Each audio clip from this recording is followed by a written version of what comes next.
Welcome to Tactics and Touchlines. Today we are revealing the Champions League game that recently happened. We'll be looking at some of the games. We'll pick on one or two games, the highlights, and we'll just go into details, speak about them, and look at how some of the teams had amazing results. Liverpool again with a last-minute winner. Is this something that they are trying to do this season, that every time they'll go with a last-minute winner to try and win games? We'll go to Arsenal, their defensive solidity with Arteta, one of the best in the European competition now. Then we'll go to Chelsea, what happened with them against Bayern Munich. Let's look at some of the results. Then after that, I'll speak with my pundits on what happened. So we have Frankfurt against Galatasaray, which ended 5-1 for Frankfurt. Manchester City, Napoli, a 2-0 win for Man City. Barcelona, Newcastle, 1-2 for Barcelona. Sporting with Karamati, and it was 4-1 for Sporting. Club Brugge against Monaco, 4-1.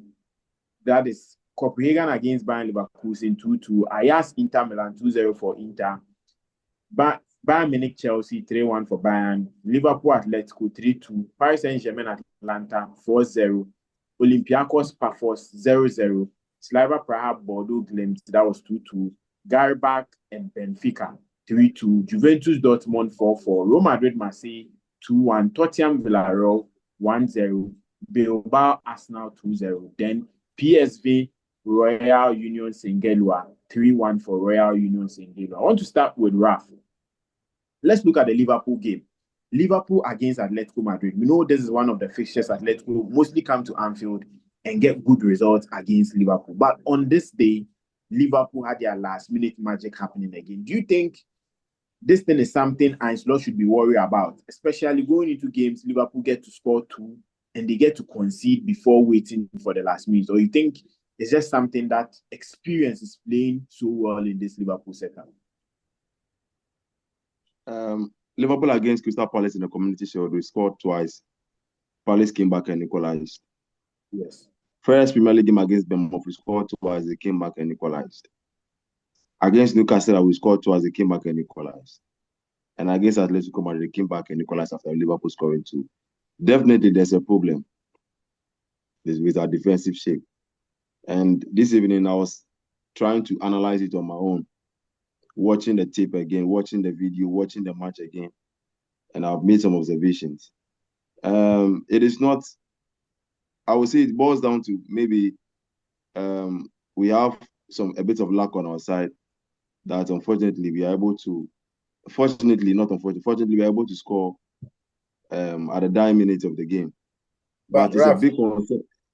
Raf, that luck, don't you think it's some fever coming from Diego Jota? It's not anything coming from Diego Jota.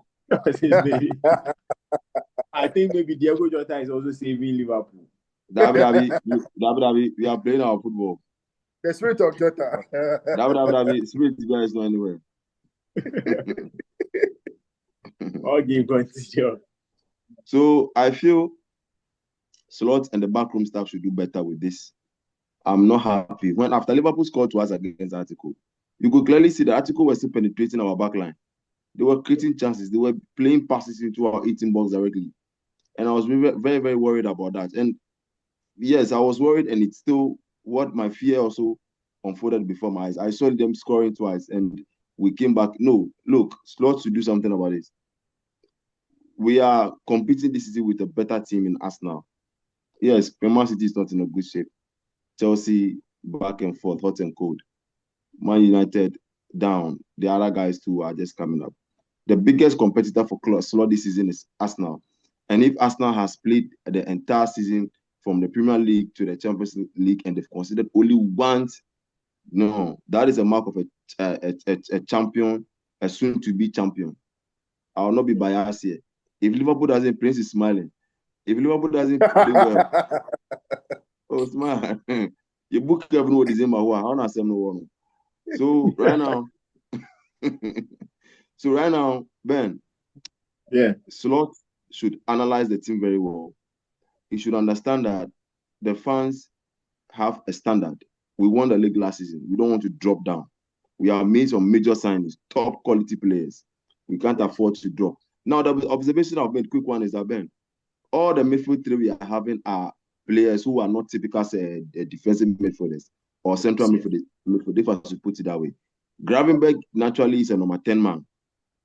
At Ajax and also at Bayern Munich, he was a number 10. Yes. Szoboszlai is a number 10. Florian Wirtz is a number 10. We are just compromising and playing the flary type of football. But we need a solid defensive midfielder in front of the back four, which Wataru Endo can do that perfectly. So going forward, Slots will watch and change certain styles and how we are playing. It is not good. Even though we are winning, it is not good at all. Okay, so let's look at Alexander Isak. He got his first start for Liverpool, played, almost getting to an hour in the game. Your view on Alexander Isak, do you think he would hit the ground running? And what do you think he needs to improve, especially in this Liverpool setup? Oh, man, Isak is a star boy. His movement, how he's able to control the ball into spaces. And I also noticed something that Florian Wirtz is linking up very well with Alexander Isak. He's targeting Isak. I mean, he can take the ball, receive the ball with his back facing the opponent's goalpost. He's able to turn quickly. He's an excellent player. But one thing I noticed was that due to the lack of preseason and match fitness, he was a bit tired, which is very understandable. He didn't get the full preseason with the guys. I'm sure even after the Liverpool game, Isak will be having personal training sessions with the backroom staff and also the trainers at our Liverpool training ground. So I believe the 45 minutes or the 60 minutes we had was okay for me. 9/10 for me, per the opponent we faced and how he was able to play. I'm very, very satisfied with his performance on the day. Okay. So we'll move to Prince, but remember this show is brought to you by Mybet.Africa. They are truly Ghanaian betting platform. So if you want to bet on any platform, it's Mybet.Africa. With the Champions League, with the Premier League, they have the biggest odds on the market, the biggest ACA bonus with 1,500%. Go on to the description, click the link, and register. When you are done registering, go to FreeBet and type TTPOD. That is TTPOD. And you get a 10 Ghana cedis free bet so that I can also bet on their platform. Prince, let's look at us now. Arteta. We've seen people calling him the haram man, trying to play dirty type of football, being so defensive. But this season, Arsenal dark art, yes. Arsenal has considered just one goal and not from an open play goal. Looking at your team going into game against Atletico Bilbao, I think Atletico Bilbao, in quotes, not disrespect to Atletico Bilbao, but they are not on the level of Arsenal. But going forward, do you think this defensive solidity Arteta is building can win Arsenal the Premier League and also go on to win Arsenal the Champions League? I think I would first of all thank the viewers and want to thank them for having time for us. Yeah. Going into the game, honestly, one thing I'm not scared of. One thing I'm currently not scared of is any attack in the world. Honestly, I've been saying this and I'll keep saying this. I think at this point in time, we can go to war with the US Army because we have a very solid defense. They have a solid defense. No attack in this world can come toe to toe with us. And kudos to Mikel Arteta for that setup. And I think we need to commend one other person, which is Gabriel Heinz. He's a coach we brought in from Argentina. He used to be in the Argentina national team, and he was a defender as well. He was very good back when he was playing, and he came to join the coaching staff. And he's mainly focused on our defensive shape. And you realize that most often you see him hanging out with Calafiori, with Skelly, trying to build them on how to put up a shape when we are meeting certain kind of attack. And I think we are doing well. One beautiful thing I saw with the game we played against Bilbao was with the fact that we had squad depth. I think when you look at Europe this season, Arsenal should be one of the teams that you can consider when it comes to having enough squad depth. Because this is something I've been preaching on for some time now. Even last season, you realize that injuries were our biggest challenge. The reason why we couldn't pick up a silverware. So when you realize that Andre Beta coming in, one of the things he wanted to resolve was with the fact that he needed us to have a solid back force where when we are bringing in this person, it is as equal as the person that's coming off.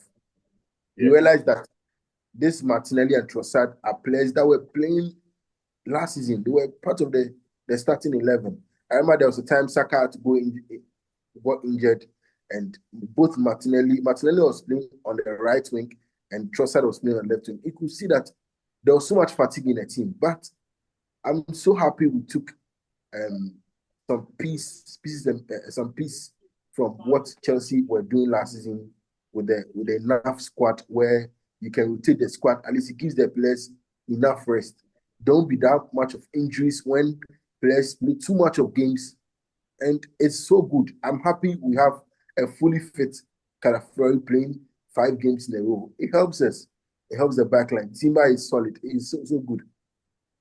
So going forward, I think we just need to pray we don't have so much injuries coming in. Now we have Saka who is injured. We have Odegaard who is injured. Havertz also injured, and it's not a good thing. I just pray the physio and all those guys will come in and at least help the squad. We should have a very balanced squad going forward, because our next game we're going to play against City, which is on Sunday. The likes of Haaland, Doku, these guys are very sharp. But I know so that I'm really not scared of City, because this is a team who, for like 3 seasons now, they've been won us. They've not won against us now. So I think it doesn't put any fear in. One more thing I need to comment is with the Bilbao team. They showed enough professionalism when we went to Spain. I really commend them for that. I remember when I saw the message they put out there, wishing us a safe trip back home to London and wishing us the best. And one thing that I could generate from that is that I think they are from the Basque region, where we have I think 4 players from the Basque region in our team. Even our coach, Mikel Arteta, is from the Basque region. Yes. So I really like the way they welcomed us, and it was so beautiful. The atmosphere was so conducive for us. We played so well, and at least this is something other teams should learn from. Sometimes it's not just about a rivalry.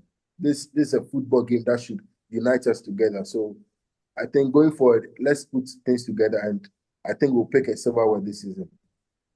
And I think Arsenal should also be praised for doing well. After going there, they have a statue. I think one of their former players who passed away, and Arsenal took flowers to also honor him. So it was something that was a good initiative from Arsenal to do. And also, so let's look at your goal scorers, Martinelli and Trossard. These are players with Noni Madueke coming in, with Eberechi Eze coming in. These were players that were now moved to the bench. Coming into a game like this, they got that crucial goal. Do you think competition, as you said, squad depth is now creating competition, and that competition is bringing goals into the team? Oh yeah. Because at least you get to realize that when you are seated behind, the one playing is as equally good as you behind. So it doesn't put a sense of monopoly in anyone. You don't feel like you are the one going to play. Eze came in and he was not putting. I think the first game we played, he got an assist to go correct.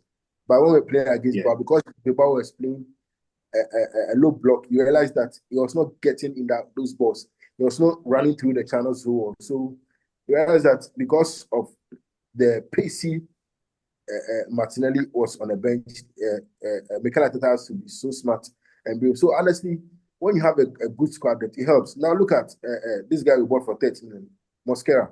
That guy is so good. And now Saliba will be at the bench, be like, hey, Charlie, if I don't tie my lace well, Charlie, this guy can put me at the bench. And I'm happy Adu Beta is looking at the best contract. So at least it gets to put that kind of rivalry in there. You have to be at your best. If you lose guard, someone is taking your position. So at least it helps build a squad up. It's so good. Okay. Ralph, I want us to look at one other game, that is the Bayern Munich versus Chelsea game. Technically, these were 2 coaches coming under the Pep Guardiola school of football, and they understand the game tactically so well. Do you think Enzo Maresca going into this game didn't have enough quality to be able to match the Bayern Munich setup? Or you think Vincent Kompany was smart enough with his players and the way they press Chelsea to be able to get that result against them? Last season was a very terrible one for Vincent Kompany.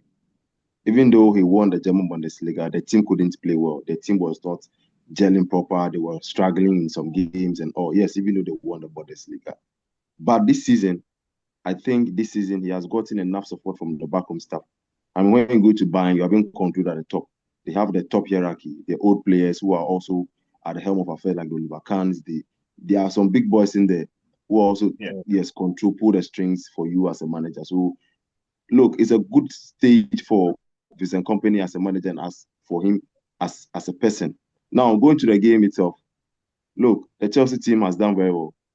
But you can see clearly that the players that Bayern paraded for that game, I mean, in terms of experience, they were a bit ahead of Chelsea. I mean, there are some Chelsea players who are just tasting the Champions League for the first time. The Joao Pedros. Yes, you know, exactly. But then if you check Manon Neuer, I mean, they are all, look, even the first thing, Alphonso Davies didn't even take part in that game, and some other key players. So you could see that Bayern clearly beat Chelsea with experience. Yeah. You know, it was a balanced game. Chelsea didn't defend too deep. Chelsea also attacked at their own pace. But the quality from the Bayern side was also a bit higher than what Chelsea were able to do. And if you watch the game carefully, you can see that anytime Bayern is attacking, they have about 3 or 4 men in Chelsea's box. Bayern can go through the middle. They can also use the flanks with Harry Kane dropping deep. So many times Harry Kane drops deep, it is forcing the Chelsea centre-back to follow Harry Kane, creating space for Michael Olise and then Serge Gnabry to bomb forward in Chelsea's defensive line. So it was a beautiful game. But I feel this game has given Chelsea that lift that, hey, we can do better. We didn't play that badly. And I feel Chelsea can do better in their next game of the competition. Okay. Prince, I want us to look at let me touch a bit on the Chelsea game. On the Chelsea game, yeah. You realize that I think Chelsea gave the game away because in our previous video, Raf and I predicted that Chelsea was going to win this game, either win or draw. Because when we saw the game they played against PSG in the Club World Cup final, you couldn't want to downplay Chelsea. But you realize that it was just an individual mistakes that gave the Chelsea team away. And I don't know why some of these players, I don't know if it was fear or something, but when you're going to play against Bayern Munich with this attack that is very dangerous, you don't give away. At least we have a player like Jackson who has already given you guys away, probably on tactics, maybe has leaked your tactics to maybe a company or Bayern. So when you guys go in, I didn't expect some of these individual mistakes to come in and ruin, because you could see that there was so much hunger in the attackers. Kopama and Co, they had the hunger to do something, but the back line was just messing up. But I just expect you guys to, at least you have some 3 games coming up that it's quite easy to pick up like 9 points like continuously. So I can wish you guys all the best. The English teams are doing so well in this day, except Newcastle that couldn't score Barcelona this evening. Okay, so looking at the Chelsea game from my side, I think the style and setup was similar to the Paris Saint-Germain game. Yeah. But the only problem for Chelsea on the night was panic in the boys. That is what I saw, because you could see the likes of Tosin. This is their first Champions League. Robert Sanchez was at his best. But I think defensive errors was the issue for Enzo Maresca. And after the game, he was happy with the results, because I think if you want to get a good test of the Champions League, you need to play against the Real Madrids, the Barcelonas, and also the Bayern Munich to give you a feel of what you need to do. And I think it's a good test for him. And with Maresca, I know he'll go into the next game well prepared. But I think it was just defensive errors that caused Chelsea. And also getting the balance of the game was also the problem. I want us to look at the last game, Juventus-Dortmund. I think the highlight for the Champions League was a 4-4 result with a 0-0 in the first half, a second half producing 8 goals. Dortmund, we know are that team that scores and concedes. Juventus, in their last 2 games, have now conceded 7 goals. Ralph, do you think it's unusual for an Italian club like Juventus? Very, very, very unusual. Hey, at that time where Juventus had the likes of Chiellini, Bonucci, Bazzagli, and Gigi Buffon. Yes, you know, those guys were warriors. Yeah. Hey, when you talk about the defense, you know, when you talk about a defensive game, it's Italian football. Italian football manufactured. Catenaccio, that is the word. Catenaccio, that is the Italian term for a defensive team. So, I mean, seeing Juventus play this way, conceding, Ben, it brings back the discussion we had some other time that the game is evolving gradually. The game is moving. Yes, and nobody wants to be too static to a particular system. They want to explore and experiment with different dynamics in the game. They want to attack more. They want to make the fans enjoy the game by scoring more goals. You know, the goals are what makes the fans excited. For example, I watched Marseille against, Ben, I'm not moving away from the topic, but I watched Marseille versus Real Madrid. Yeah. And if you see how De Zerbi, the Marseille boys were passing the ball between the lines, I say, yes, the game is really, really changing. So now, Ben, aside whatever we said about how Juventus are conceding, yes, you have to strike a balance. Concede a goal, but it shouldn't be too much. That will cost you a title or a league, a championship or a league title or a cup competition. But in as much as you are scoring, you should also be careful of how you are going to defend. So it should be a balance between the two. So I feel going forward, they are going to rectify that and work on that as well as a team. Okay, Prince, I want us to look at the newly promoted teams or the new teams that are joining the Champions League this season. Bodo Glimt got a 2-2 against Slavia Praha. Gaibach got a win against Benfica, which was unusual. We have the likes of Paphos getting a draw against Olympiacos. And the only team that got beaten was Amati. That is the only team that got beaten in this season's Champions League with the first games. Do you think the newly teams coming into the Champions League are now prepared for the big teams? And going forward, should we expect surprises from some of these newly teams that have joined the UEFA Champions League? Yeah, the Champions League actually is full of surprises. Sometimes some of these games, because it's not, and now because it's in a league form, you can underrate anyone. You just can't underrate anyone. You might be taken by surprise, and before you proceed, then you've lost a point in there. You might even be playing home, but you can just lose a point in there. So I think these new guys coming in will definitely know that this is how the Champions League is being played. It comes with its own evolution. The way it plays is different from the way you might be playing with other teams in your league. It's not as simple as it's quite different from what you be playing in your league. You understand? Because Bilbao probably missed having Nico Williams in there, but this is a team that could stand any of these big teams and probably take a draw or take a point in there. But when you come to the Champions League, it's a different ball game altogether. So I think these new guys coming in should take an advice in there, should take a clue in there and try to at least get a point. It was just unfortunate that the team that played against Sporting this that lost quite unfortunate on the day, but the other ones at least got a point in there. So, and one also got a 3 points against Benfica. Yes, that's Gaibach. Benfica also did 2 goals, and they came in the game proper, and they got a 3 points. So at least it should tell you that you shouldn't underrate anyone in there. That's what Madrid and Man City did last season, and they had to go and play a playoff, and you saw how everything turned out. So I think it's all good. It helps. It doesn't make you look like you are bossy or you are the boss. No, you might be surprised. Yes, the Liverpool had to man up. If not that, they'd have just taken a point at home. And this is a Liverpool that is winning all their games in the EPL. So it's a different thing when it comes to the Champions League, and we are enjoying it. We are join this league phase, and it's so good.